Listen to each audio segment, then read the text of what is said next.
This is a download from BBC Learning English. To find out more, visit our website. The Importance of Being Earnest. Episode 8.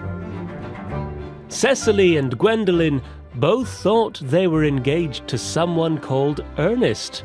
But Gwendolen has just found out her man's real name is Jack. Let's join them in the garden now, where Cecily is asking Algernon an important question. Are you engaged to Gwendolen? Engaged to Gwendolen? Of course not. What made you think that? Thank you. And Cecily lets Algernon kiss her on the cheek. I knew there was some slight error, Miss Cardew. The gentleman who is now embracing you is my cousin, Mr. Algernon Moncrief. Algernon? Is your name Algernon? I cannot deny it. Oh! Is your name really Jack? My name certainly is Jack. It's been Jack for years. Gwendolen, we have both been greatly deceived. My poor Cecily. My sweet Gwendolen. Mr. Worthing, there is just one question I would like to ask you. Where is your brother, Ernest? Cecily and I are both engaged to be married to your brother, so it is a matter of some importance to us to know where he is at present. Gwendolen, Cecily, it is very painful for me to speak the truth, and I am really quite inexperienced in doing anything of the kind. However, I will tell you, quite frankly, that I don't have a brother, Ernest. I don't have a brother at all. I've never had a brother in my life, and I don't plan to ever have one in the future. No brother at all? None. Have you never had a brother of any kind? Never. Not even of any kind. Cecily, it's quite clear that neither of us are engaged to be married to anyone. It's not a very pleasant position for a young girl suddenly to find herself in, is it? Let's go into the house. They'll dare not come after us there. No, men are so cowardly, aren't they? And the two women who minutes before were arguing now go arm in arm into the house.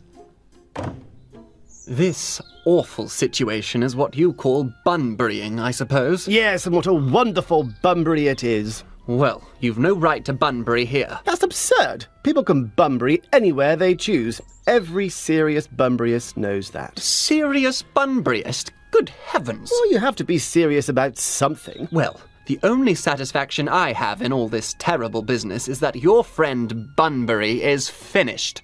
You won't be able to run to the country quite as often as you used to, dear Algy. Your brother is a little unwell, isn't he, dear Jack?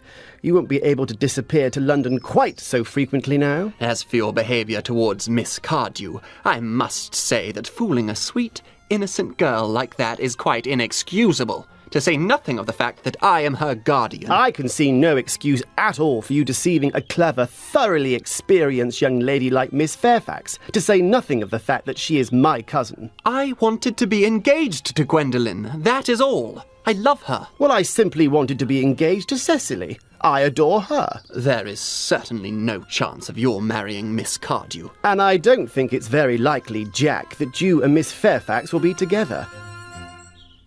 Oh, muffins. Well, that's no business of yours.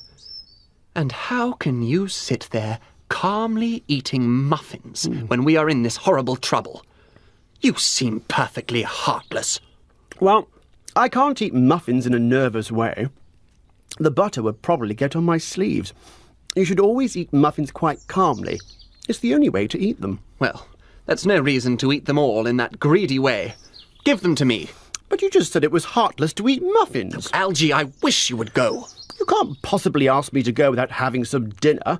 Besides, I have just arranged with Reverend to be christened at 5:45 with the name of Ernest. My dear fellow, please stop that nonsense.